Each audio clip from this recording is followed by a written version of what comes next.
the Union Executive. In this topic, we shall learn about the Vice President, Prime Minister, Council of Ministers, and Civil Service.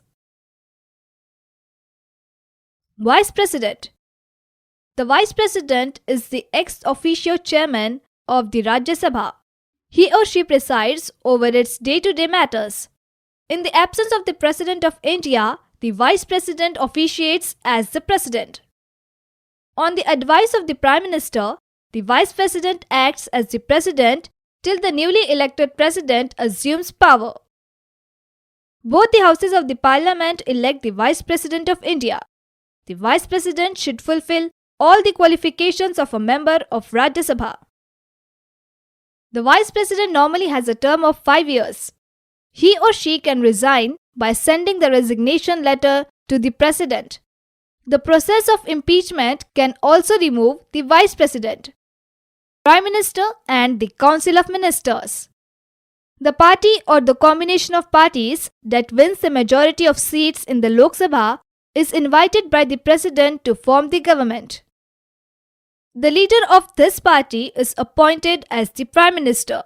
The Prime Minister is the most powerful person of the government. Powers of the Prime Minister. On the recommendation of the Prime Minister, the President appoints the Council of Ministers. The Prime Minister is the link between the Parliament and the President, and also between the Council of Ministers and the President. It is the Prime Minister who advises the President on the appointment of the governors, ambassadors, Auditor General, Chief Election Commissioner, judges, etc. The Prime Minister advises the President to summon, dissolve, and prorogue the Parliament. The Prime Minister is the chairperson of the Planning Commission. The Council of Ministers. The Prime Minister chooses the Council of Ministers from among the members of his or her party in Parliament. The Council has 3 categories of ministers: Cabinet Ministers, Ministers of State, and Deputy Ministers. The Cabinet Ministers hold the most important portfolios like that of the Defence, Finance, and Home Affairs. They are the senior most ministers. The Prime Minister and the Cabinet Ministers are collectively known as the Cabinet. Each department is known as portfolio. Ministers of State may hold independent charge of department, but most work under a Cabinet Minister. Powers of the Council of Ministers. Ministers introduce government bills in the Parliament. The Union Budget is prepared by Council. All laws passed by Parliament are put into effect by the ministers. In the Indian democracy, the ministers are collectively responsible to the Lok Sabha, as the Lok Sabha represents the people of India. If and when the Lok Sabha passes a no-confidence motion, it is not just the Prime Minister but also all the ministers who will have to resign.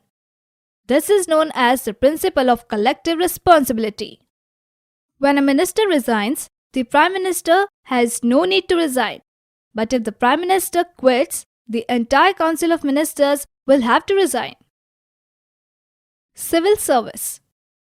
The civil service plays an important role in the administration of the country, and it is this service that carries on the day-to-day work of the government. These officials are known as civil servants. The civil service consists of members of the Indian Administrative Service, IAS, the Indian Police Service, that is IPS, and the Indian Foreign Service, that is IFS, etc. Summary. The Union Executive consists of the President, Vice President, Prime Minister, and the Council of Ministers. The President acts on the advice of the Prime Minister. He or she is the Supreme Commander of the Armed Forces. The President appoints the Prime Minister and the Council of Ministers, and the Chief Justice of the High Court and the Supreme Court.